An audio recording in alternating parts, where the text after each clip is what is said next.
आपका भी मंच पर बहुत बहुत स्वागत है मैम।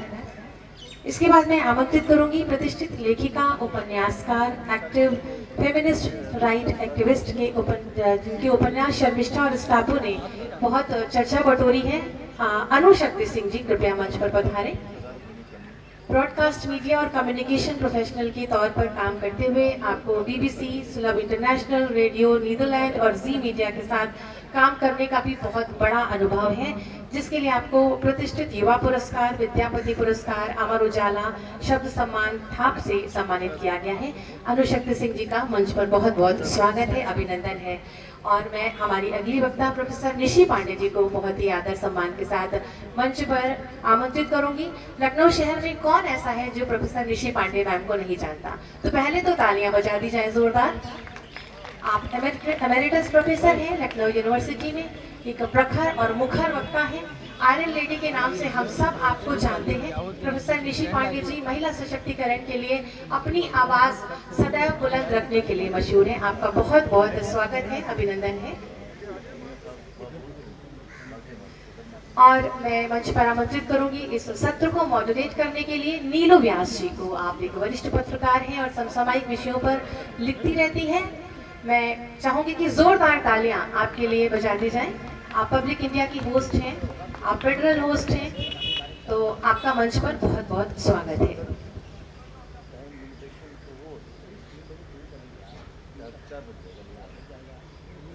हमारे अगले सत्र के लिए ये मंच तैयार है और इस सत्र पे जिस विषय पर परिचर्चा होगी वो है लिटरेचर इन डिजिटल वर्ल्ड। और मॉडरेटर सुश्री नीलू व्यास जी को मैं अब मंच संभालने के लिए अनुरोध करूंगी। धन्यवाद। Thank you so much, and it's a real pleasure to be part of Awadh Festival, and I'm also part of the Public India family. So thank you very much, Anand ji, for inviting me and giving me an opportunity to sit amongst all these legends whose introduction has already been given. So I'm not going to repeat, and they're all veterans in their own fields, whether it is Saxena ji, whether it is all the people who are sitting here on the stage. So it's a great honor and a great opportunity for me to be here with everyone. And जो आज का topic है कि जो आज का जो digital world है उसमें लिटरेचर पर उसका क्या इम्पैक्ट पड़ रहा है, बहुत सारी चीज़ें हैं बात करने के लिए। तो मैंने सोचा कि जो आज का सेशन है उसको थोड़ा सा ग्रिपिंग रखा जाए और बहुत ज़्यादा डाइग्रेस नहीं करेंगे, but we'll try and make it very very topical, current, so that all the people can relate. And I don't want to go into a very academic discussion. So जो आज की प्रॉब्लम है basically, अगर आज के generation को आप देखें तो मुझे भी लगता है, अब मैं खुद एक लिटरेचर की स्टूडेंट हूँ और इसलिए मुझे और भी ज़्यादा अच्छा लग रहा था अभी जब सुधांशु जी उस फ्यूजन लिटरेचर की बात कर रहे थे, how Shakespeare and Ghalib he try to blend, that was really very pleasant to hear. But the point is कि आज के ज़माने में कितने लोग पढ़ते हैं? आप स्कूल के बच्चों से शुरुआत करिए, कितने बच्चे आज स्कूल के हैं जो एक्चुअली पढ़ते हैं? पढ़ते means getting the feel of the paper, you know, taking a cup of T and just enjoying few hours of reading. I think वो जो एक हैबिट थी बचपन से जो हम लोगों को डाली गई थी कि आप किताबें पढ़ें, वो हैबिट आजकल ना बच्चों में दिख रही है ना टीनेजर्स में। हाँ, कुछ परिवारों में है, जो एकेडमिक परिवार है उनके घर के बच्चे ज़रूर पढ़ते हैं। तो ये चिंता का विषय है और मुझे लगता है कि, और मेरे जितने भी जो साथीगण हैं वो उस चीज़ से अग्री करेंगे कि I think somewhere we need a movement, you know, to begin this kind of, to inculcate this habit of reading. क्योंकि ये जो आर्ट ऑफ रीडिंग है ये खत्म होती जा रही है, आर्ट ऑफ राइटिंग खत्म हो रही है। तो आज उस चीज़ को वापस कैसे लेकर आया जाए? हम ये तो नहीं कह सकते कि जो डिजिटल वर्ल्ड में हो रहा है आप उसको खत्म कर दीजिए, because it's a simultaneous development which is happening, you just can not set it aside. और डिजिटल होने के साथ साथ जो आपकी जो पुराने कन्वेंशंस हैं, पुराने रिचुअल्स हैं, आप उनको भी कायम रखें, तभी आई थिंक समाज का जो एक पूरा जो एक कंप्लीट डेवलपमेंट है और एकेडमिक डेवलपमेंट भी कंप्लीट तभी होगा। इसीलिए आज की जो चर्चा है मैं शुरू करूंगी नरेश सक्सेना जी से ही। सर, आपका स्वागत है बहुत बहुत, और it's again a wonderful opportunity to speak to you. लेकिन आज की दुनिया में जब पढ़ने की आदत चली गई है, कविताएं लोग सुनते हैं, कई लोग उसको ऑडियो पे सुनते हैं, कईयों को समझ में शायद नहीं भी आती होगी, जिनका टेस्ट है नहीं है। लेकिन आज की डिजिटल की दुनिया में आप क्या इम्पैक्ट देखते हैं सर, जहाँ तक लिटरेचर का सवाल है कि आज क्या चुनौतियाँ साहित्य के सामने आ रही हैं? जी वहाँ जाके यही बोलना है, यही से बोलना है। अच्छा, कोई बात नहीं, अच्छा है। हालांकि मुझे खड़े होकर बोलने की आदत रही है। मैं देख रहा हूँ कि आपसे कहते हैं तालियां बजाइए तो कोई बजाता नहीं है, सुनाई नहीं देती यहाँ तक। बहुत तकलीफ और बड़ा तकल्लुफ के साथ तालियां बजाई जा रही हैं। तो सुनाई तो देना चाहिए मंच पर कि उसके लिए ताली बजाई गई, नहीं तो हुटिंग भी कर सकते हैं, ऐसा कोई मनाही नहीं है। अगर कोई बात या कोई व्यक्ति आपको लगता है कि क्या बात कर रहा था, हुटिंग कर दीजिए। लेकिन देख रहा हूँ हुटिंग करने वाली उम्र के लोग नहीं है यहाँ। तो मतलब ऐसे लोग हैं, हम 86 बरस के हैं, ये यंग है हमारी बगल पर, ये यंग अनु, ये हैं 2-4 यंग लोग। अब ये कह रहे हैं नीरू जी रोज टेलीविजन पर रहती हैं, कहते हैं किताब पढ़ो। लोग पढ़ते हैं, व्हाट्सएप में पढ़ते हैं, और व्हाट्सएप में पढ़ करके और पता लगा लेते हैं कि गांधी ने भगत सिंह की हत्या करवाई और पाकिस्तान बनवा दिया, और ये सब पढ़ लेते हैं। तो पढ़ नहीं रहे ऐसा नहीं है, पढ़ रहे हैं। लेकिन क्या पढ़ रहे हैं, कैसे पढ़ रहे हैं? 27,000 स्कूल बंद करवा दिए, कैसे पढ़ेंगे बच्चे जो स्कूलों में, ये उत्तर प्रदेश में, और उसके लिए कोई आंदोलन नहीं। आवाज कहाँ है आपकी, हमारी आवाज कहाँ है कि ये क्या किया आपने? 27,000 स्कूल और क्या कह के बंद कराए हैं? ये कह के बंद कराए कि 50 से कम विद्यार्थी हुए तो बंद कर देंगे। अरे कितने चाहिए? गरीब लोग, ये इन स्कूलों में, सरकारी स्कूलों में पढ़ता कौन है? गरीब लोगों के बच्चे पढ़ते हैं। और स्कूली शिक्षा के जो नियम बने हैं उसमें ये भी है कि 1-2 किलोमीटर के से बाहर स्कूल नहीं होना चाहिए। तो कहाँ से आएंगे बच्चे? 50 तो बहुत बच्चे होते हैं भाई, यानी भरे पूरे स्कूल भी बंद करा रहे हैं आप। इसका मतलब ये, और बच्चे पढ़ेंगे नहीं क्योंकि 5 किलोमीटर दूर दूसरा स्कूल है, वो बच्चे पढ़ने नहीं जाएंगे। तो बेपढ़े लिखे लोगों की एक बड़ी जमात पैदा की जा रही है। ये इतना खतरनाक है। हम इस चिंता में हैं कि लोग डिजिटल मीडिया में भटक रहे हैं, और यहाँ ये हो रहा है कि पढ़ने वाली जमात ही खत्म कर दी जा रही है, और उसके लिए कोई चिंता, आंदोलन नहीं। अभी पुनियानी जी ने कहा कि पुनर्निर्माण करना है चौथे स्तंभ का। यहाँ तो पत्रकारों से भरा हुआ है। इन पत्रकारों की खबर कहाँ है? आज के अखबार में खबर नहीं है कि अवध कॉन्क्लेव। कौन पत्रकार है ये? खबर तो दे नहीं पा रहे क्योंकि अखबार के मालिक धंधा कर रहे हैं, अखबार सूचना नहीं दे रहे।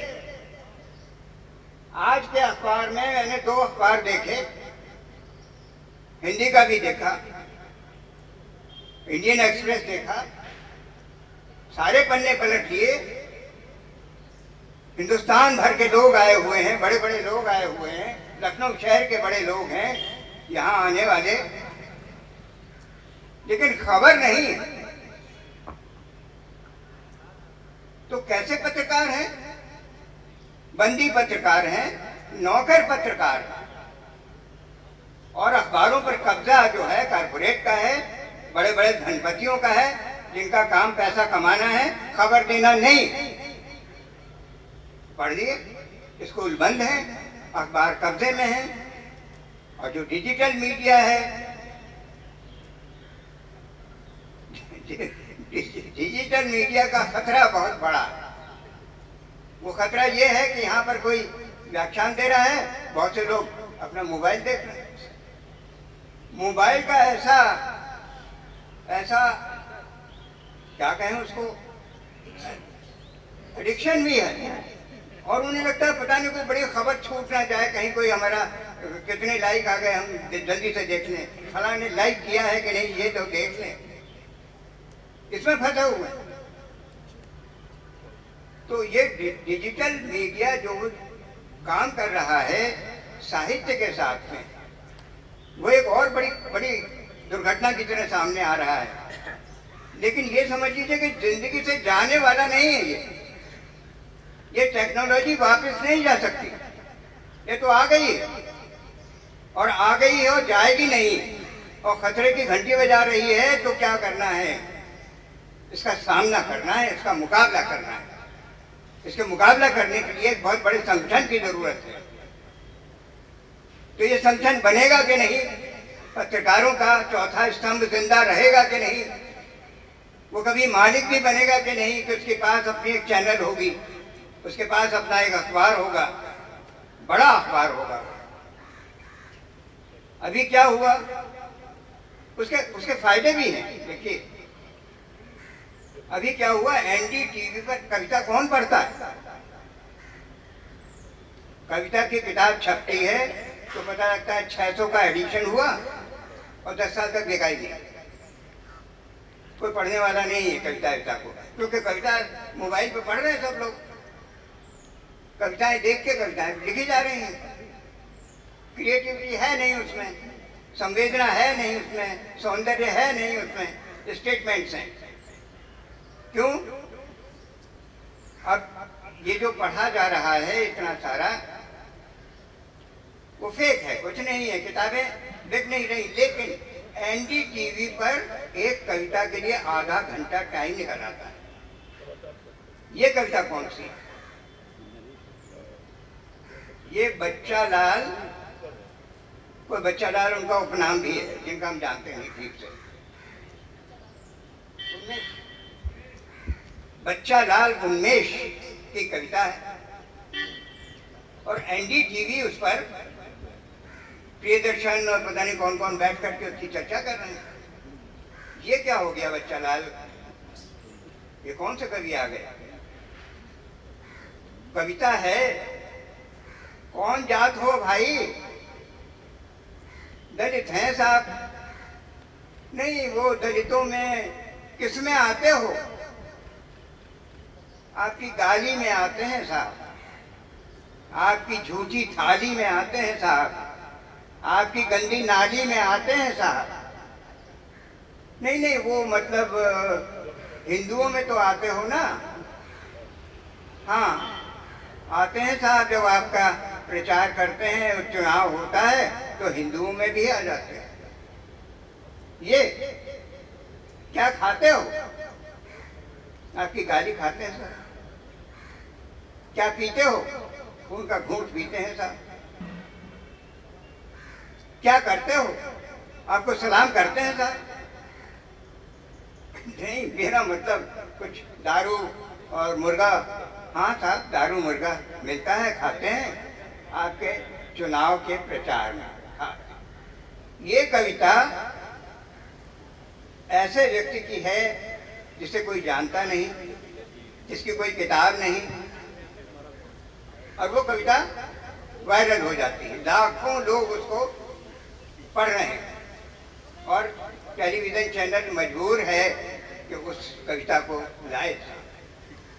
तो इसके फायदे भी हैं, इसके नुकसान भी हैं। तो मुकाबला तो इससे करना पड़ेगा। और डिजिटल लिटरेचर, जो रियली लिटरेचर की बात अगर कर ले थोड़ी 2 मिनट, नीरू जी टाइम दे तो कर रहे हैं। वो ये कि बहुत से लोग हैं जो खेल कर रहे हैं। देखिए, भाषा तो कविता है, साहित्य है, ये तो शब्दों का ही खेल, शब्दों की कला है, शब्दों को बरतने की कला है। और जो शब्द है उसके अर्थ तो उससे बाहर है। यानी आग शब्द का अर्थ तो आग बाहर है ना, शब्द में आग नहीं, वरना हम कागज पे आग लिखते तो जल जाता कागज। तो जो बाहर उन शब्दों के अर्थों को किस तरह बदला जा रहा है, ये खतरा हमारे सामने मौजूद है। लेकिन कुछ लोग शब्दों के खेल में भी लगे। जैसे मैग्रो एक पोइट है, बड़े कवि हैं और अंग्रेजी में बड़े मशहूर हैं। उन्होंने एक कविता लिखी है, उसमें क्या किया है उन्होंने, जो डिजिटल पोइट्री कहलाती है उसका नमूना है। मैं इसको देख लूँ। वो कविता है, वो प्रेसिडेंट पोइट्री सोसाइटी इंटरनेशनल है, उसके हेड हैं, चेयरमैन है। उन्होंने 2 कॉलम बनाए हैं, 2 कॉलम बनाए हैं। एक कॉलम इधर है, एक कॉलम इधर है। हर कॉलम में एक एक शब्द ही है। एक शब्द यहाँ है, उसका अगला शब्द दूसरे कॉलम पे है, फिर एक शब्द यहाँ है, तीसरा चौथा शब्द अगले कॉलम में है। इस तरह से 2 कॉलम, 2 खंबे बना दिए उन्होंने। सुनिए अब शब्दों को। मिडिल इधर, मिडिल इधर है, एजेड इधर है, कपल इधर, प्लेइंग इधर, मिडिल एजेड कपल प्लेइंग, 10 और NIS इधर, टेनिस। टेनिस को तोड़ दिया, 10 इधर कर दिया और निस इधर कर दिया, tennis. whom the game, when the game ends, game इधर है, एंड्स इधर है। when the game ends, they are playing tennis, and when the game ends and they go home, the net will still be between them. जो game खत्म किया tennis का, उसका जो बीच में जाल लगा हुआ था, वो खेल खत्म होने के बाद भी घर में चला गया है उनके। ये कविता है, इसको तोड़ दिया है।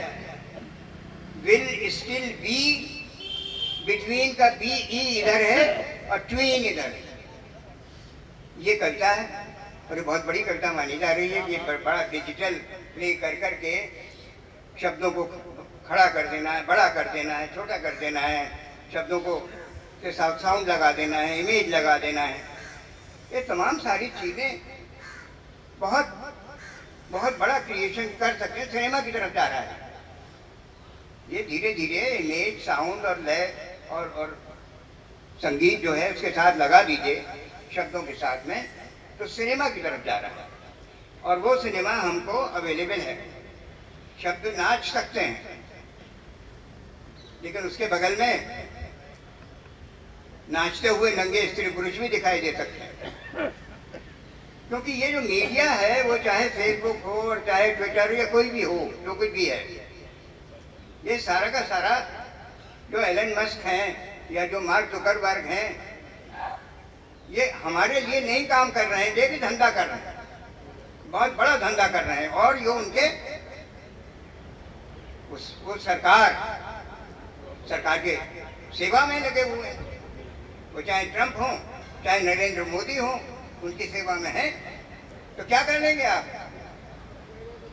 ये इतनी बड़ी चुनौती हमारे सामने है कि इससे जूझना, इसे है बिल्कुल सामने खड़े होकर के जूझना पड़ेगा। और उसके बिना चारा नहीं है, लौट के जाएगा नहीं। नरेश जी, आपको थोड़ा सा बीच में इंटरप्ट करूंगी क्योंकि सेशन लिमिटेड है। हाँ, बोलना है और अभी और भी सेशंस हैं, तो मैं थोड़ा सा गुस्ताखी करके आपको रोक रही हूँ। हालांकि सुनने का तो और भी मन कर रहा था, but I am sure there will be lot of programmes जिसपे कि आपको बुलाऊंगी और आपसे सुनूंगी आराम से।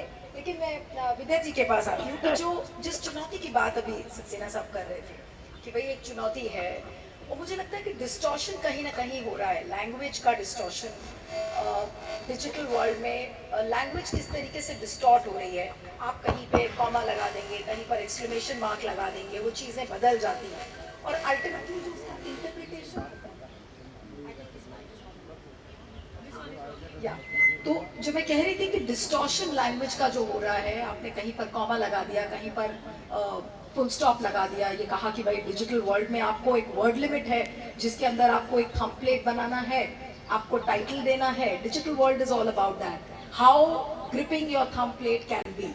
लेकिन उसका इंटरप्रिटेशन जो ultimately at the end of the day जो उसकी मीनिंग जाती है, उस पर क्या असर पड़ता है। और जब उसको लिटरेचर की दुनिया में हम देखते हैं कि जब डिजिटल वर्ल्ड में वो साहित्य आ जाता है, जब आपको एक वर्ड लिमिट के अंदर रहना है, एक लैंग्वेज को भी आपको फॉलो करना है, तो आपको लगता है कि आप जैसे लोगों के सामने, आप तो बहुत दशकों से इस फील्ड में रही हैं, और जब आज आप डिजिटल वर्ल्ड में उस साहित्य को देखती हैं, तो आपको क्या लगता है कि क्या चुनौती कितनी बड़ी होगी, और उसके मेरिट्स और डीमेरिट्स दोनों पे अगर आप हमें बताएं।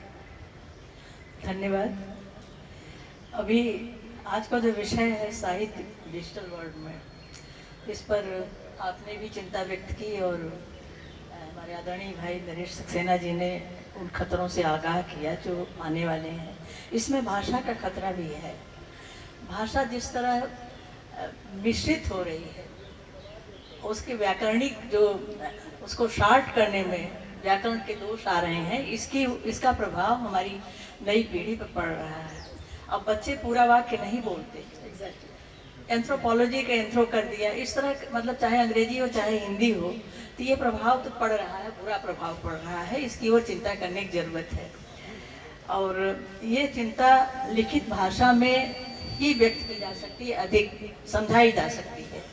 इसके लिए व्याख्यान भी होने चाहिए और लिखित रूप से भी लोगों के सामने, नई पीढ़ी के सामने ये बातें आनी चाहिए। आज का विषय बहुत ही प्रासंगिक है, और इसमें सबसे पहले तो साहित्य का अर्थ जानना होगा। हमारे विद्वान वक्ताओं ने बहुत अच्छी अच्छी बातें कही। साहित्य का अर्थ क्या है पहले समझना, जिसमें सबका हित हो। गोस्वामी जी ने लिखा कि कीरति भनिति भूति भली सोई, सुरसरि सम सबका हित होई। जिसमें सबका हित हो वही साहित्य है। इसे समझ करके ही हमें लिखना चाहिए। और डिजिटल का भी अर्थ जो है बहुत लोग समझ रहे हैं, बहुत लोग नहीं समझ रहे हैं। दुनिया मेरी मुट्ठी में हम विश्वग्राम बनाने की जो कल्पना कर रहे हैं, उसमें हम अपने परिवेश से कट भी रहे हैं। हमारा जो परिवार है, हमारी जो इकाई थी, उससे हम कट रहे हैं, हम विश्वग्राम की चिंता में। ये सारा भी चिंता का विषय है, पर ये दायरा सिमटा भी है और बढ़ा भी है डिजिटल के माध्यम से। और हम अपने परिवेश से अलग हट के विश्व स्तर पर पहुंच भी रहे हैं डिजिटल के माध्यम से। तो उस स्तर पर पहुंचने में हमें बहुत कुछ देना भी है, बहुत उनसे लेना भी है। ये क्या हमें लेना है, ये भी सोचने की जरूरत है। अति कहा गया है कि सभी समय वर्जित है। हमारे यहाँ एक लोकोक्ति है कि ना बहु बरखा ना बहु धूप, और ना बहु बोलता ना बहु चूप। डिजिटल ने मुखर किया है लोगों को, लोग अभिव्यक्ति दे रहे हैं। जो बहुत दिनों से मौन थी, हमारी महिलाएं भी बहुत मुखर हो रही हैं, लेकिन यह मुखरता किस दिशा में हो रही है, कहीं वो हमें सही दिशा दे रही है, गलत, ये भी विचार करने की ज़रूरत है। और सोशल मीडिया पर बहुत ही ऐसा भी आ रहा है जो त्याग योग्य है। बहुत बच्चे हमारे जो देख रहे हैं, वो क्या उनके देखने लायक है, ये विवेक उनके पास नहीं है। हमारे अभिभावक भी उनको नहीं समझा पा रहे हैं, क्योंकि वो खुद भी उसी में फंसे हैं, खुद देख रहे हैं। वो स्वयं नहीं विवेक अपना प्रयोग कर पा रहे हैं, न बच्चों को दे पा रहे हैं।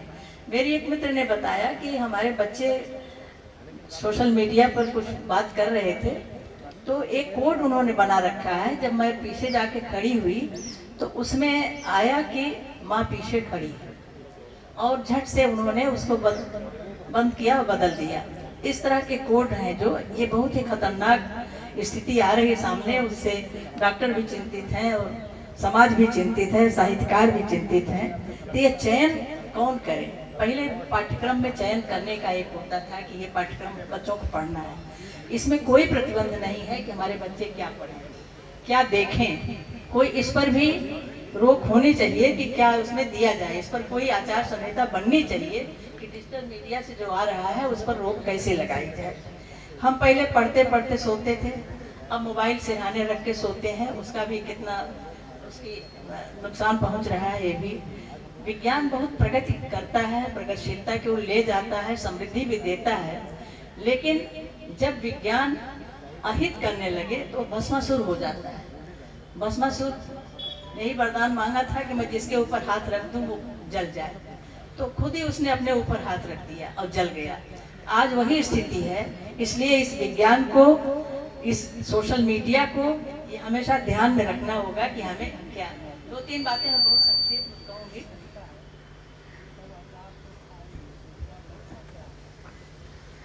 जो कुछ भी लिखा जा रहा है सब साहित्य नहीं है, जैसा कि अभी भाई साहब ने बताया। लोकप्रियता तो मिलती है, पर बहुत सारे उपन्यास पहले लिखे जाते रहे जिनको कि लोकप्रिय तो थे लेकिन उन्हें साहित्य की कोट में नहीं रखा गया था। बहुत सारे सस्ते उपन्यास, उन्हें साहित्य नहीं माना साहित्यकारों ने।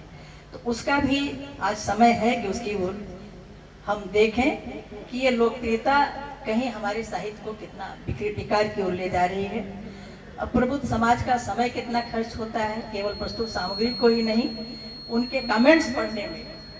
जैसा आपने कहा लाइक किया कि नहीं, बहुत एकदम से कभी कभी बड़ा तनाव की स्थिति हो जाती है कि हम नहीं चाहते फिर भी हमें देखना पड़ता है, इसलिए कि सारी डाक व्यवस्था सब कुछ अब इसी पर सोशल मीडिया से होने लगी, इसलिए मजबूरन देखना भी पड़ता है। ये हमारी व्यवस्था बनती जा रही है। मीडिया में राजनीतिक पक्षधरता भी की है, जैसा आपने बताया। व्यक्तिगत आक्षेप हो रहे हैं, विचारधारा का विरोध नहीं हो रहा है। जबकि विचारधारा का विरोध करना है तो हमारे यहाँ संवाद की परंपरा रही है कि संवाद होना चाहिए खुल के, लेकिन पूर्वाग्रह से नहीं होना चाहिए। खुली दृष्टि से उसको देखना चाहिए। मीडिया को निष्पक्ष होना चाहिए, क्योंकि ये चौथा खंभा है महत्वपूर्ण, और उसके लिए बहुत जरूरी है कि निष्पक्ष अपनी राय दे और राष्ट्रहित को प्राथमिकता दे। अष्टावक्र ने कहा था कि साहित्यकार कोई बड़ा या छोटा नहीं होता, बड़ा होता है साहित्य, रचना होती है। वो बड़ी रचना लानी चाहिए, बजाय इसके कि हम कौन साहित्यकार बड़ा है कौन छोटा है इसमें जाए। महाभारत का एक प्रसंग है कि जल जब ठहर जाता है तो उसमें सड़ात पैदा होती है, उसको प्रवाह में रहना चाहिए। तो जो विकृतियां आ रही हैं उनको दूर करने के लिए, उस सड़ात को दूर करने के लिए प्रवाह में आने की जरूरत है। और साहित्य चेतना के, अभी विद्वान वक्ता ने पिछले सत्र में चेतना की बात की है। चेतना को विकसित करने के लिए ही साहित्य को आगे आना चाहिए। आर्थिक प्रगति के साथ साथ हमारी जो सांस्कृतिक चेतना है उसे भी जगाने की जरूरत है, क्योंकि केवल पेट भरना ही मात्र जीवन का उद्देश्य नहीं है। हमें सांस्कृतिक चेतना, हमारी जो अच्छाइयाँ हैं उनके विकास के लिए भी साहित्य की महत्वपूर्ण भूमिका है, और उसको हम खुली दृष्टि से देखें। खिड़कियाँ हमने बंद की, ये भी नहीं ठीक है, और खिड़कियाँ खोलने के बाद जो हमारे पास आ रहा है उसमें कितना कूड़ा कचरा आ रहा है, कितने आंधड़ आ रहे हैं, वो भी देखने की जरूरत है। उसके भी विवेक की जरूरत है कि हम क्या ले आए और क्या स्वीकार करें। एक विचारधाराओं की बात हुई तो संवाद जरूरी है, खुलकर संवाद होना चाहिए, बिना किसी पक्षधरता के विचारों का विरोध होना चाहिए। एक हमारे यहाँ सिंहावलोकन शब्द है, आपने भाषा की बात की। सिंह जब चलता है तो 2 कदम चलने के बाद पीछे मुड़कर देखता है। ये पीछे मुड़कर देखना क्या है? जो हम छोड़ के आए हैं, कहीं हम उसमें बहुत कुछ अच्छा तो नहीं छोड़ चले आए, आगे बढ़ गए। हमें उस पर भी देखना है। हमारी जो विरासत है वो भी महत्वपूर्ण है। जो कुछ पुराना था वो एकदम त्याज्य नहीं है। इस बात को ध्यान में रख के साहित्यकारों को, पत्रकारों को आगे बढ़ना चाहिए। और विद्वान वक्ता ने धर्म को समझने की जरूरत की बात की। धर्म बहुत व्यापक शब्द है। धर्म कोई संप्रदाय नहीं है, कोई पंथ नहीं है। धर्म बहुत बड़ा शब्द है, इसकी तह में हम जाते ही नहीं। हमने धर्मनिरपेक्ष शब्द बना दिया। जब धर्म से, अच्छाइयों से हम निरपेक्ष हो जाएंगे तो हम अच्छे कैसे बनेंगे? हम मानवतावादी दृष्टिकोण कैसे ले आएंगे? इसलिए उस दृष्टिकोण की भी जरूरत है। रामानुजाचार्य जी का एक कथानक मैं साझा करना चाहूंगी। मैंने पढ़ा था कि रामानुजाचार्य जी जिस मूर्ति की पूजा करते थे उस मूर्ति के पीठ में घाव हो गया, तो बहुत दुखी हुए कि मैं तो भगवान आपकी पूजा करता हूँ और आपकी पीठ में घाव कैसे हो गया। तो उन्होंने कहा कि धर्म मेरे आगे है, मेरे आगे का हिस्सा धर्म है और अधर्म मेरी पीठ है। अगर तुम अधर्म की ही बात करते हो तो मेरी पीठ में चोट लगती है। इसलिए हमेशा सकारात्मक सोच लेकर के हमें आगे बढ़ना चाहिए। हम अगर नकारात्मक बात करेंगे, नकारात्मक सोचेंगे, तो हमारी नई पीढ़ी पर क्या प्रभाव पड़ेगा। उसे सकारात्मक बनाना है तो राजनीति से ऊपर है साहित्य, ये बात भी ध्यान रखना चाहिए। साहित्यकारों को किसी राजनीतिक छल प्रपंच में अपने को नहीं फंसाना है। समाज के हित में, लोक के हित में जो हो वो लिखना है, वही पढ़ने के लिए प्रेरित भी करना है। हमको क्या करना है किसी राजनीति से, अगर वो सही माने में साहित्यकार है तो राजनीति के प्रति उसका जो है उसकी पक्षधरता न करके, बल्कि उसके जो कमियां हैं उस पर आक्रोश भी व्यक्त करने की जरूरत है, और उसके ऊपर प्रश्न उठाने की भी जरूरत है। ये प्रश्न उठता रहा है और उठता रहेगा, और हमेशा इसका ध्यान रखना होगा कि 1 मिनट और जरा सा।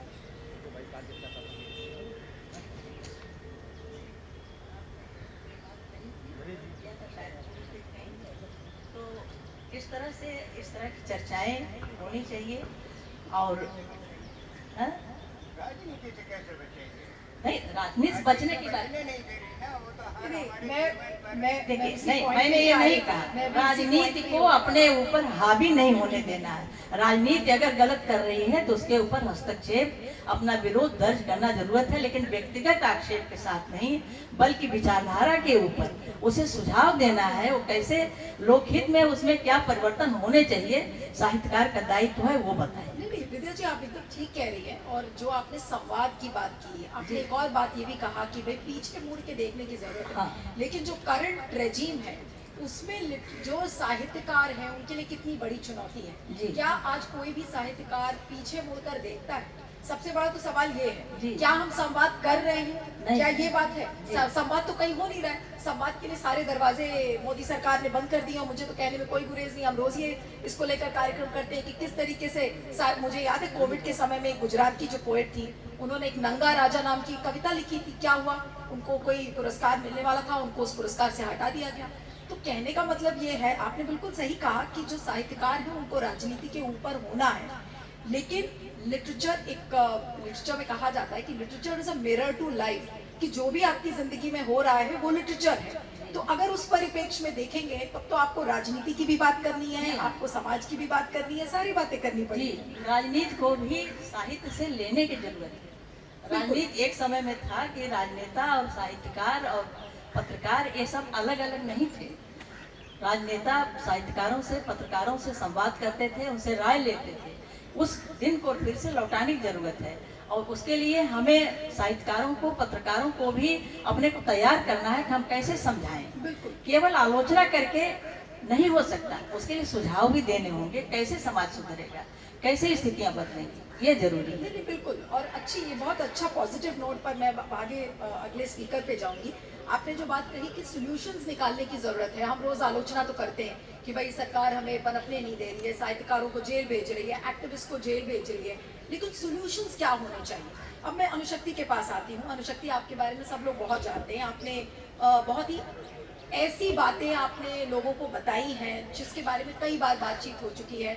उसको आई एम श्योर यहाँ पे जितने लोग बैठे हैं सब जानते हैं कि आपने वुमेन्स राइट्स की बात की, आपने फीमेल ऑर्गेज्म की बात की। ये एक ऐसा शब्द है जिसके बारे में लोग बोलना भी नहीं चाहते, बात भी नहीं करना चाहते, और अगर कोई महिला इस पर बात करती है तो उसको फिर मलाइन किया जाता है कि भाई इसका तो कैरेक्टर लूज होगा, कुछ इस तरीके से बातें फैमिलीज के अंदर होती है। How can you speak about an issue like orgasm? इस तरीके का एक इंस्टेंट रिएक्शन आता है।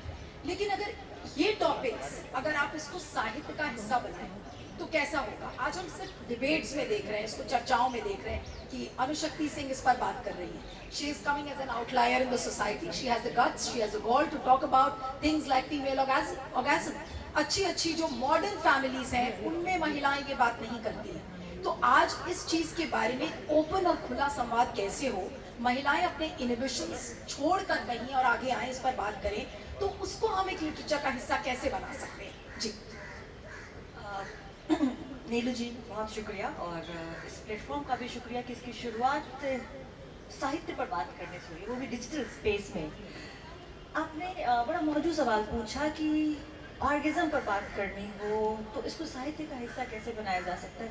देखिए नीलू जी, कुछ भी जो हो रहा है समाज में वो हलचल है, उस हलचल को रिकॉर्ड करना, साहित्य उसको भविष्य के लिए रिकॉर्ड करके रख देता है। आप जो चीज़ें हो गई, जो जब बात हो रही है, उसको अगर आप रिकॉर्ड करते चले जाते हैं, उसको एक भाषा देते चले जाते हैं, उसको चाहे आप फिक्शनल तरीके में बांधें या फिर नॉन फिक्शनल एक इंसिडेंटल तरीके में बांधना जरूरी है। साहित्य का वह काम है। आपने मुझसे कहा कि मैं ऑर्गेज्म वाली बात, आप वजाइना मोनोलॉग देखिए ना, कितना गजब का एक नाटक है जो अंग्रेजी में लिखा गया है और इसके कई सैकड़ों मंचन हो चुके हैं और हर मंचन, इसका हर स्टेज जो हाउसफुल जाता है। ये तो लिखी जा रही है, मैंने जो अंग्रेजी में बातें कही गई उसको बस हिंदी में कह दिया और हिंदी में एक हंगामा हो गया, क्योंकि हिंदी जो है अमूमन एक क्लोज्ड सोसाइटी है। मैं इस बात को मानने में गुरेज मुझे कुछ भी नहीं है कि यहाँ हिंदी की जो अधिकांश लोग हैं वो क्लोज्ड हैं। जो इस बात पर तो बड़े रस लेंगे, पति पादता है जैसी कविताओं पर बड़ा रस लेंगे, पर कोई स्त्री यह बात करे कि ऑर्गेज्म जो है म्यूचुअल एक स्त्री की सच्चाई है। भारत में लगभग 70% महिलाओं को हर बार ऑर्गेज्म नहीं मिलता है, तो उनको लगता है कि अरे उनकी मर्दानगी पर आँच आ गई। तो यह सब तो इस समाज का हिस्सा है। इसको डॉक्यूमेंट कैसे किया जाए, क्योंकि आप डिजिटल स्पेस की भी बात कर रही है, तो मैं इस ऑर्गेज्म वाली बात से थोड़ा सा वो करती हूँ, क्योंकि मुझे लगता है कि सिर्फ इसी को डॉक्यूमेंट नहीं करना है, हर चीज़ जो हो रही है उसको डॉक्यूमेंट करने की आवश्यकता है। अभी कल मेरे एक मित्र हैं चंदन पांडे, आपने सुना होगा 2018-19 में 18 में देहरादून में एक सरदार पुलिस वाले ने एक कपल को बचाया था लोगों के हमले से, लिंच होने से। आप वैधानिक गल्प किताब उपन्यास पढ़िए, उसका अंग्रेजी भी तर्जुमा आ चुका है, उस उपन्यास को पढ़िए और उस वक्त घटना एक बेहद ताकतवर, बेहद अच्छे इंसिडेंट के तौर में हम लोग शायद उसको, अगर चूंकि हम सबकी तो मेमोरी गोल्डफिश वाली मेमोरी है, 15 सेकंड तक हम चीज़ों को याद रखते हैं, और वायरल भगवान डिजिटल होने के बाद तो मेरी याददाश्त को ऐसा लगता है कि जैसे कि मैं बस भूली, अब याद ही मुझे 15 सेकंड की, मुझे 1.5 सेकंड चीज़ें याद रहती हैं।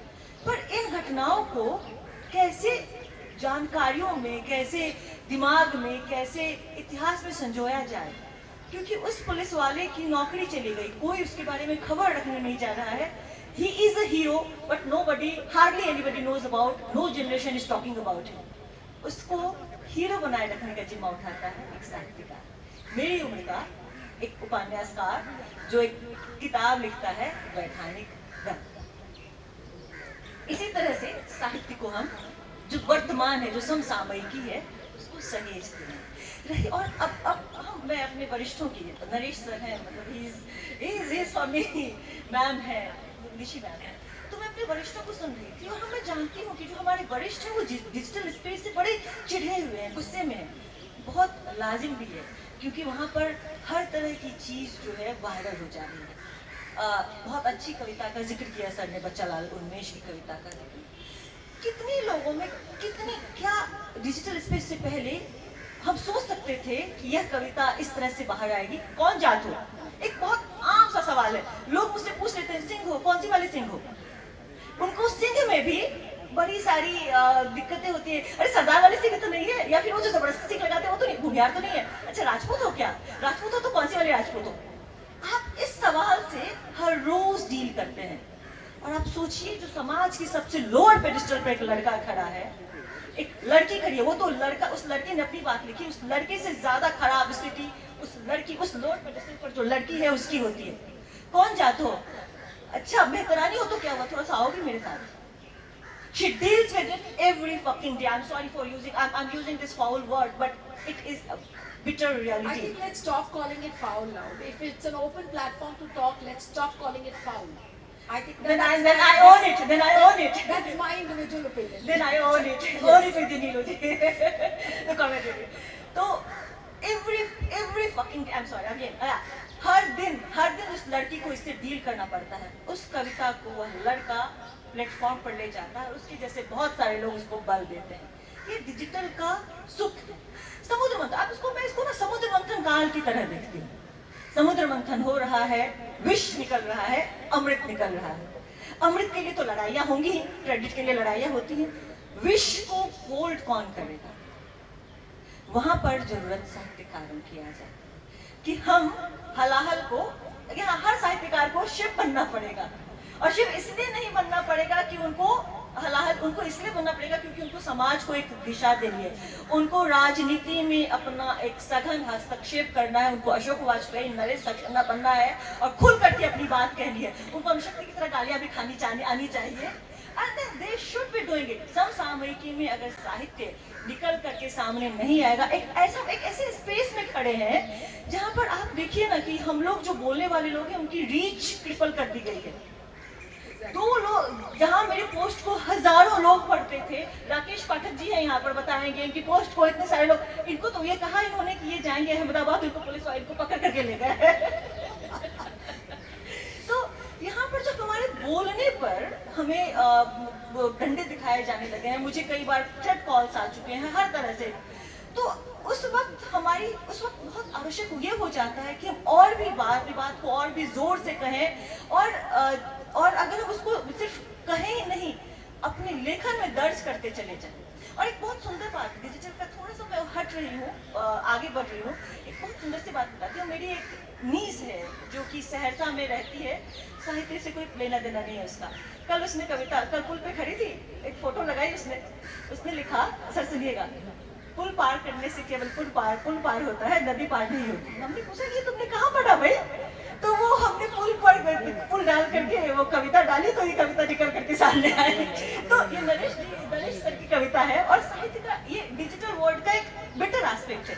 तो हम सब कुछ देख रहे हैं, हम ये भी देख रहे हैं, क्रैकडाउन भी देख रहे हैं, हम यह भी देख रहे हैं, हम जो अच्छा कर रहे हैं उस पर तीखी नजर पड़ जाती है, पर हम साथ साथ यह भी देख रहे हैं कि हर तरीके से एक वरुण ग्रोवर आता है और कागज दिखाने वाली बात पर एक गजब की कविता लिख देता है।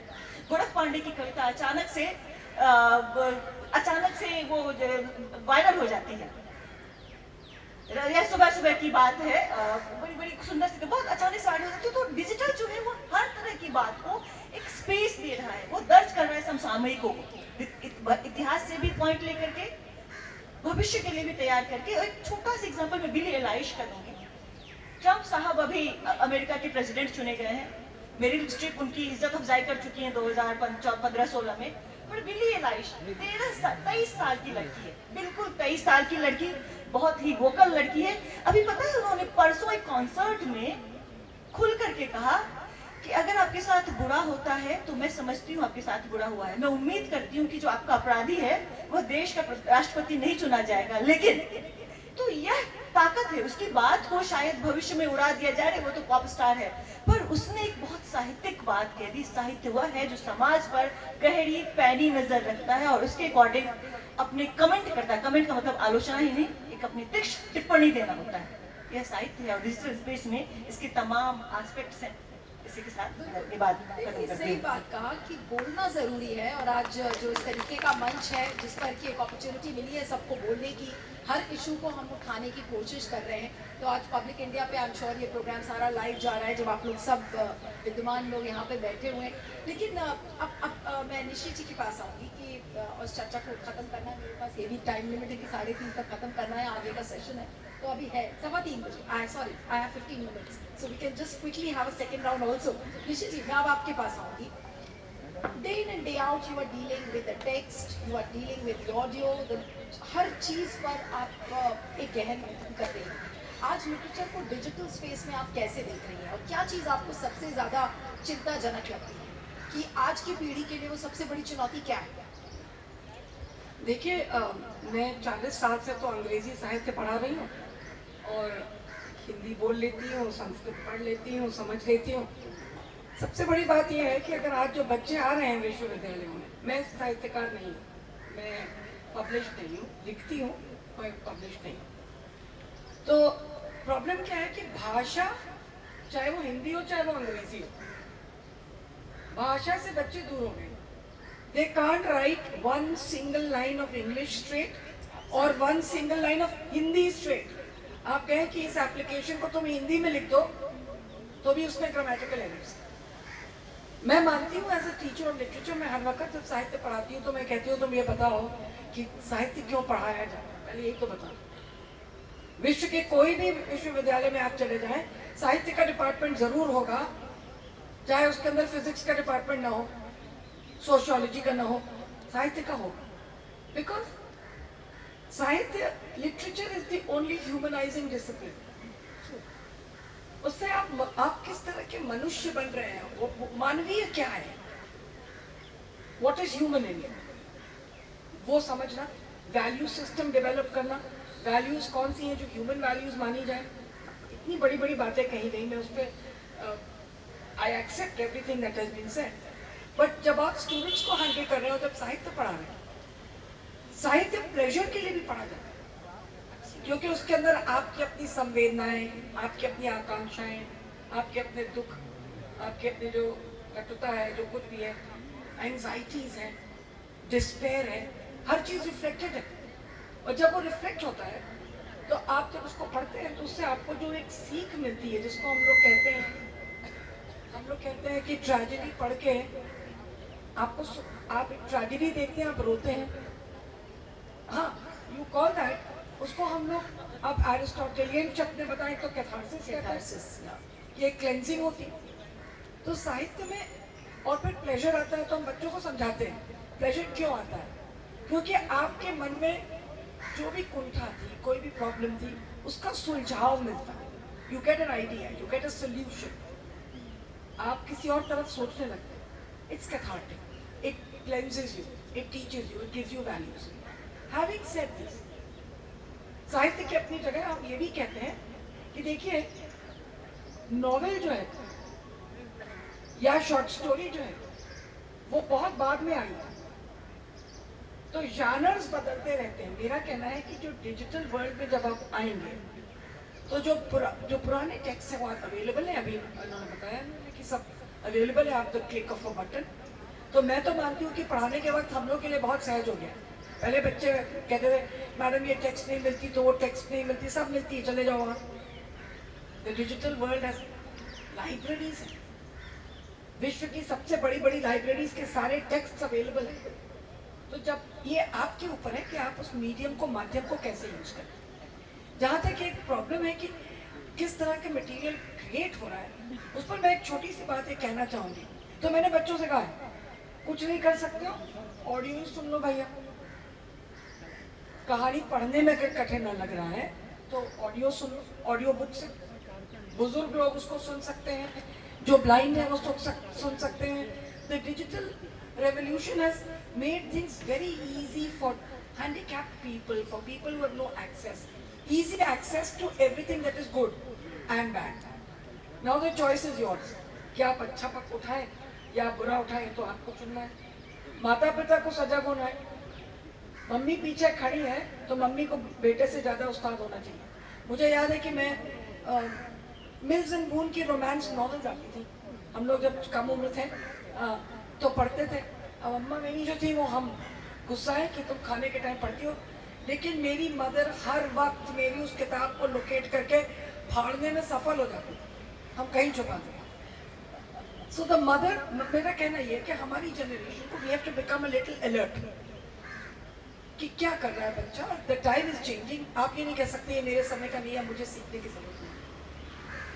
So the digital world has pushed our generation into a space जहाँ पे हम फ्लाउंडर कर रहे हैं। Let's not blame the youngsters, हमको और आपको सीखना है कि डिजिटल वर्ल्ड में हम कैसे सर्वाइव करें and what can we do. मेरे अंडर एक लड़की ने काम किया हाइपर टेक्स्ट पे, दिल्ली यूनिवर्सिटी में वो रिसर्च करने गई, तो उसको टीचर्स ने कह दिया वहाँ के कि इस पर हाइपर टेक्स्ट पे कोई लिटरेचर नहीं है, आप इस पर काम नहीं कर सकते। मैंने हाइपर टेक्स्ट पे लेक्चर दिया था दिल्ली यूनिवर्सिटी में, उसने सुना, यहाँ आई, मेरे अंडर हाइपर टेक्स्ट पे काम किया। आप जब साहित्य की बात करते हैं तो डिजिटल वर्ल्ड में जो आने वाले समय में जो भारतीय साहित्यकारों को, यंग साहित्यकारों को सीखना है, 2 सॉफ्टवेयर्स हैं जिससे हाइपर टेक्स्ट क्रिएट होता है। एंड हाइपर टेक्स्ट क्या है? आप जब कोई सूचना खोजने वाली विकिपीडिया खोला आपने, तो आपको एक शब्द हाईलाइट होता है, उस पर क्लिक करिएगा तो वो लिंक बताएगा और इंफॉर्मेशन देगा। Hyper text keeps giving you links. Hyper text को यूज करके साहित्य का सृजन हो, इसके लिए 2 प्रकार के सॉफ्टवेयर्स डेवलप किए गए और उस तरह के सॉफ्टवेयर्स जो डेवलप हुए हैं, they are being used in the west. तो अंग्रेजी में तो साहित्य बन रहा है हाइपर टेक्स्ट, जो कि हम और आप कहेंगे अच्छा साहित्य है जो पढ़ा जाना चाहिए। क्योंकि देखिए आने वाले समय में हर वक्त किताब पढ़ी जाएगी ऐसा होगा नहीं। किताब की अपनी जगह होगी, जैसे बैलगाड़ी भी है और हवाई जहाज भी है और ट्रेन भी है और गाड़ी भी है हम लोग के देश में, वैसे ही डिजिटल भी होगा, किताबें भी होंगी, ऑडियो बुक्स भी होंगी और मल्टीपल तरह की चीज़ें होंगी। तो वी हैव टू अंडरस्टैंड कि we have to start training our young literateurs in how to use those softwares to create meaningful literature. Absolutely. So that's the challenge before us, and I would like to end there because I'm a teacher. I'm not a साहित्यकार like them. I would love to listen to them, but आने वाले समय में हिंदी में तो खैर अभी अंग्रेजी में ही शुरू नहीं हुआ है सॉफ्टवेयर का प्रयोग करके लिखना by any English writers in India, Indian writers in English. तो हिंदी में भी अभी टाइम लगेगा, लेकिन आने वाले समय में अच्छा साहित्य का सृजन होगा, ऐसे में आशावान हूँ as a teacher of literature. Thank you Rishi ma'am, thank you. और हमारी टाइम लिमिट आनंद जी ने मुझे बोली थी, I am sticking to that time limit, लेकिन बहुत अच्छा लगा और मैं चाह रही थी कि अगर थोड़ा सा भी टाइम होता तो एक सेकेंड राउंड भी हम डिस्कस करते, लेकिन जो चुनौतियाँ हैं वो सही बात है। और आज जितनी भी बातें मैंने आप सबकी सुनी, आज मैं सबसे शेयर कर रही हूँ कि मेरी डॉटर सामने बैठी हुई है और उसको शायद मन नहीं था आने का, फिर उसके डैड ने भी बोला कि नहीं तुम जाओ और देखो सुनो वहाँ पर लोग क्या बोलते हैं, and I am so glad that she came here. I hope she has imbibed all of what has been said by these veterans, and it was really wonderful to talk. हाँ नहीं, लेकिन अभी कुछ और क्वेश्चन आंसर सेशन भी है, तो मैं चाहूँगी कि ऑडियंस से ज्ञानेश जी, ऑडियंस में क्वेश्चन आंसर सेशन भी है, तो आप लोग भी प्रश्न पूछ सकते हैं जी। अगर ऑडियंस को माइक दे देंगे तो इजी रहेगा। ये यहाँ है, यू कैन टेक। एक माइक ये भी है, बट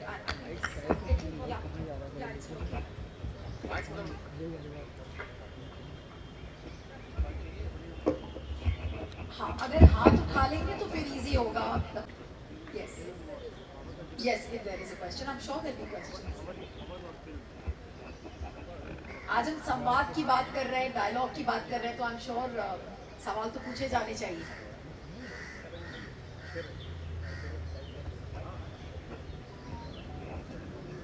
कोई सवाल नहीं?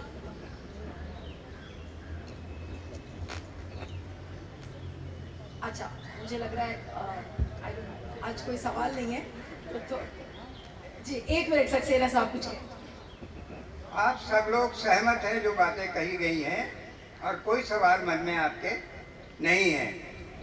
हालांकि ये बिल्कुल उलट बात है। अगर सवाल ही नहीं है तो फिर तो बात आगे बढ़ेगी नहीं। इसे सवाल तो करना चाहिए। अरे वाह, वेलकम वेलकम। एक सवाल आ रहा है। Advika, you also try and ask a question. Thank you ma'am.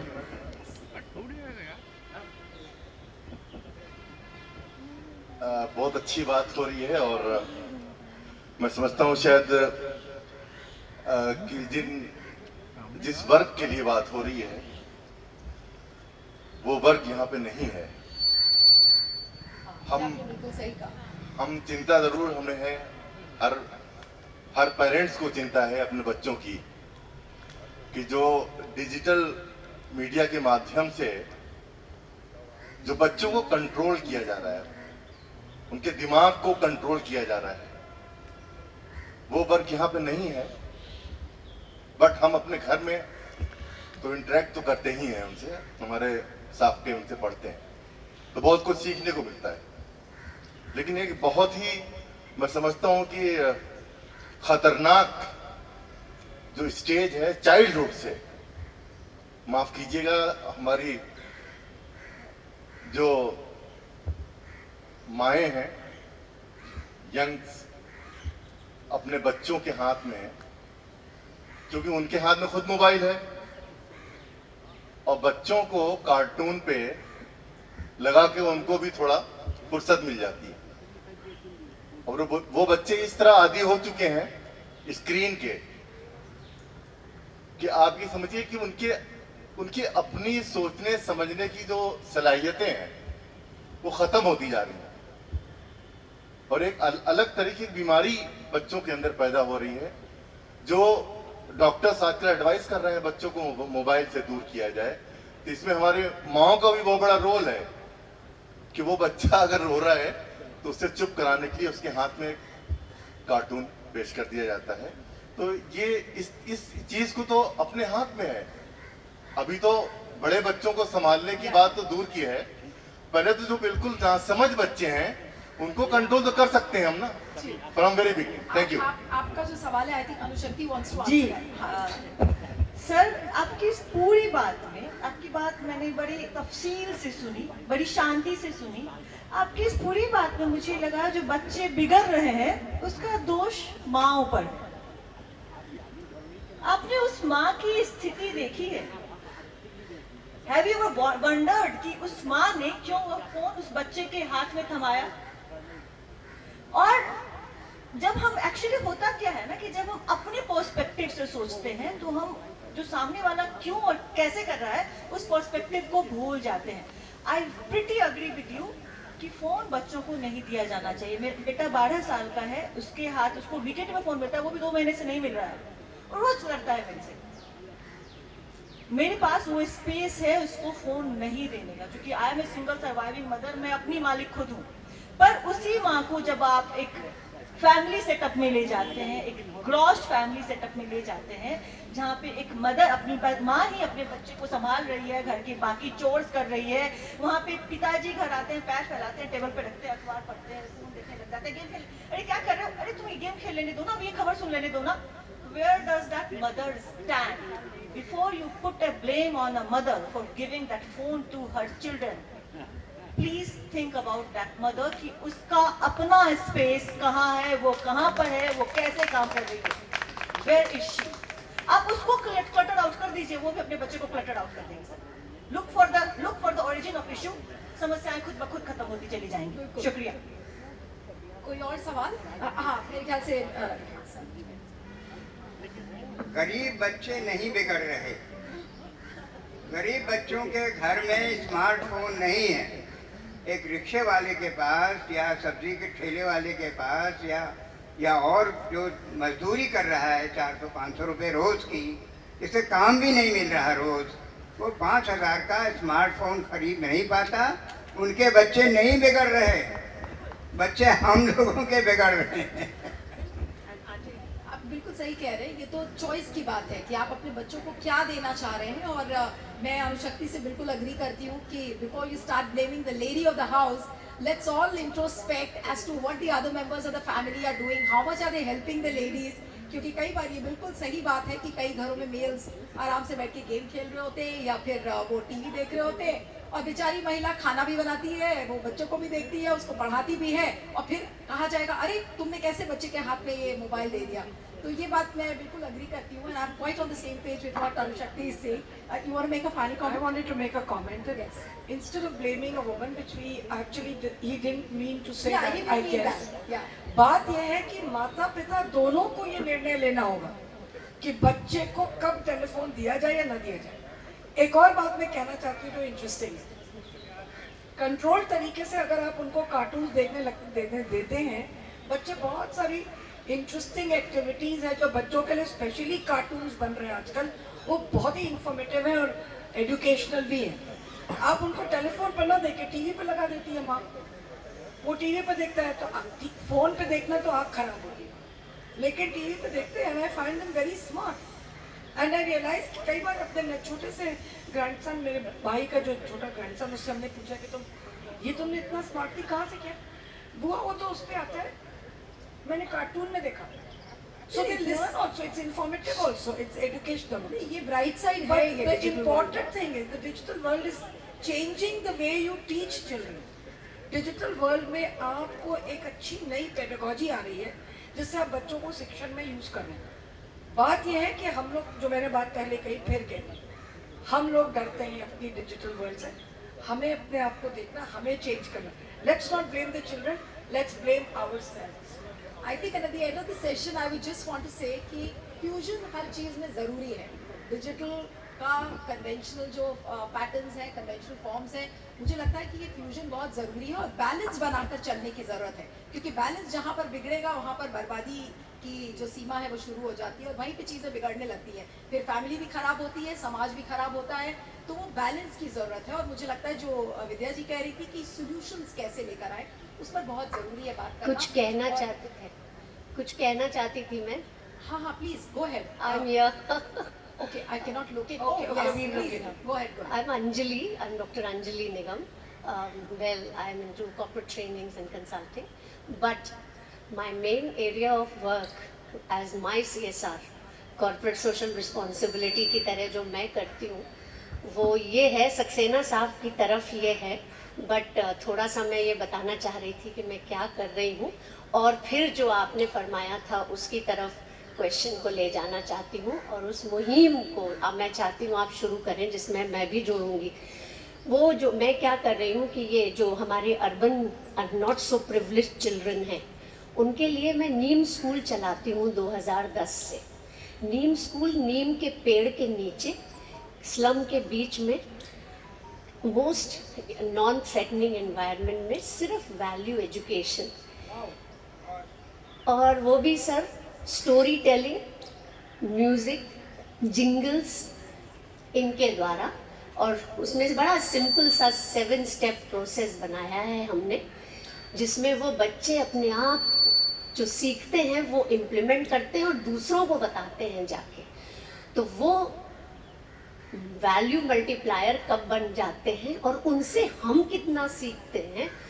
तो इसमें हमारे दिल्ली और गुड़गांव और कई आईआईटी दिल्ली, आईआईटी बॉम्बे के बच्चे जुड़े हुए हैं। इसमें हम लोग सर उनको मैं ट्रेन करती हूँ, वो जाके अपने कॉलेज के आसपास के बच्चों में ये मुहिम को आगे करते हैं। फिर इसकी हम शुरू में जब वो बच्चे आते हैं तो एक गुड़गांव में एक बहुत बड़ा स्लम है घाटा गांव, और वहाँ पे एक छोटी सी बच्ची थी 6 साल की, और भी शायद छोटी होगी। उससे पूछा आप क्या बनना चाहते हो, तो उसने कहा मैं डॉन बनना चाहती हूँ। तो अगर अभी देखिए आपको हंसी आई है, लेकिन अगर आप इसको गहराई में सोचें तो ये हमारे लिए एक बहुत सीरियस जो हमारा समाज किधर जा रहा है, and I think it has a lot to do with the digital the transformation which is happening right now. तो I think this is a lot of आप जैसे अभी सर भी बोल रहे थे, छोड़िए मैं उस पर नहीं चर्चा कर रही हूँ, बट सिर्फ ये कहना चाह रही थी। अब 2 हफ्ते में सक्सेना साहब, 2 हफ्ते में वो बच्ची, जब हम इन स्टोरीज के द्वारा, जिंगल्स के द्वारा उनको हम गलत सही का खुद निर्णय करना कोशिश करते हैं, तो वो कहती है, मैंने कहा अब क्या बनोगे, तो कहती है मैं टीचर बनूंगी, मैं आपकी तरह टीचर बनूंगी, मैं doctor बनूंगी। So we are trying to give them normal goals. Yeah, I'll request you to wind up because we are. I'm just winding up. Why? Because the 27,000 जो स्कूल बंद किए जा रहे हैं, मैं उस तरफ ले जाना चाह रही हूँ इसको, क्योंकि जब हमने आईआईटी दिल्ली के हमारे 6 इंटर्न्स ने, जब निर्भय का कांड हुआ और 15 साल का बच्चा जो कि वहाँ के स्लम से था, उसने ये कांड किया था, तो हमने इस पे जब काम शुरू किया तो पता चला कि वो बच्चे स्लम्स में जाके जब हमने काम किया तो पता चला वो बच्चे गवर्नमेंट, ऑब्वियसली जो सर ने अभी बोला कि वो गवर्नमेंट स्कूल्स में पढ़ते हैं। अब वो गवर्नमेंट स्कूल्स में पढ़ते हैं तो हमने वहाँ जाके जब देखा तो नैतिक विज्ञान, मॉरल साइंस मैम खत्म हो गया वहाँ। There is no subject called naitik shiksha now. और उन्होंने क्या किया है एनसीईआरटी ने, Ma'am, I'll request you, people have to catch their flight, so just shorten Okay. your way. No, just say your point. just Ask a question.